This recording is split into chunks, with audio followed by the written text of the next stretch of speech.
Visakha steel plant ను ప్రైవేటీకరించాలన్న కేంద్ర ప్రభుత్వం నిర్ణయాన్ని కూటమి ప్రభుత్వం సమర్థించడం దురదృష్టకరమని 78వ వార్డు కార్పొరేటర్ గంగారావు అన్నారు. ఆయన విశాఖ స్టీల్ ప్లాంట్ వద్ద మాట్లాడారు.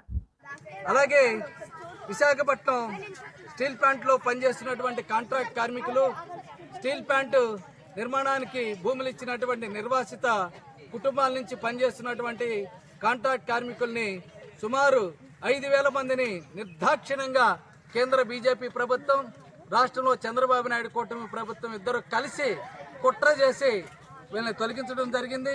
అలాగే పర్మనెంట్ కార్మికుల్ని ఇప్పటికే 1,200 మందిని తొలగించారు.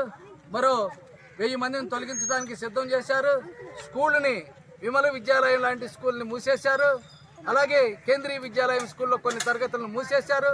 త్వరలో హాస్పిటల్ కూడా ప్రైవేట్ వాళ్ళకి ఇవ్వబోతూ ఉన్నారు.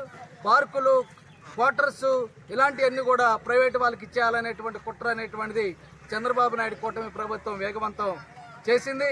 అందులో భాగంగానే అనకాపల్లి, నక్కపల్లిలో ఉండేటటువంటి ఆర్సెల్ మెటల్ త్వరలో నిర్మాణం చేయబోయేటటువంటి స్టీల్ ప్లాంట్కి వాళ్ళకి అవసరమైనటువంటి మొత్తం ఐరన్ ఓర్ని నిరాటకంగా సరఫరా చేయాలని, బయలుదేరిలా నుంచి నక్కపల్లికి అవసరమైనటువంటి పైప్ లైన్ ద్వారా ఈ ఐరన్ ఓర్ రప్పించుకోవడానికి పైప్ లైన్ అనుమతుల కోసం రాష్ట్రంలో తెలుగుదేశం కూటమి ఎంపీలు సిగ్గు లేకుండా స్టీల్ మంత్రిని కలిసి అనుమతులు కోరటం అనేటువంటి ఈ రాష్ట్రాన్ని దివాలా తీయటం, ఉత్తరాంధ్ర ప్రజానీకాన్ని ధ్వంసం చేయటం, ముఖ్యంగా విశాఖపట్నం స్టీల్ ప్లాంట్ని అమ్మేయాలనేటువంటి కుట్రలోకి జరిగింది.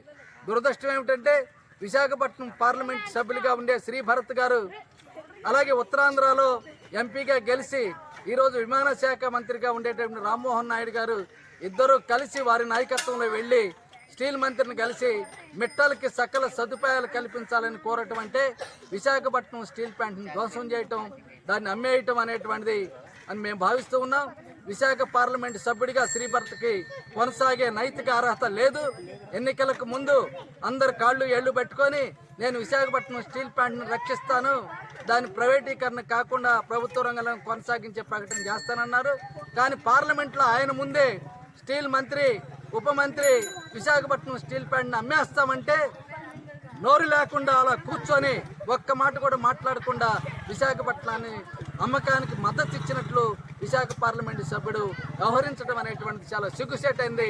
ఈ వైఖరి మారాలి. విశాఖపట్నం స్టీల్ ప్లాంట్ను రక్షణ కోసం తొలగించినటువంటి కాంట్రాక్ట్ కార్మికులందరినీ పనిలో పెట్టుకోవడానికి తక్షణమే చర్యలు చేపట్టాలని మేము డిమాండ్ చేస్తూ ఉన్నాం.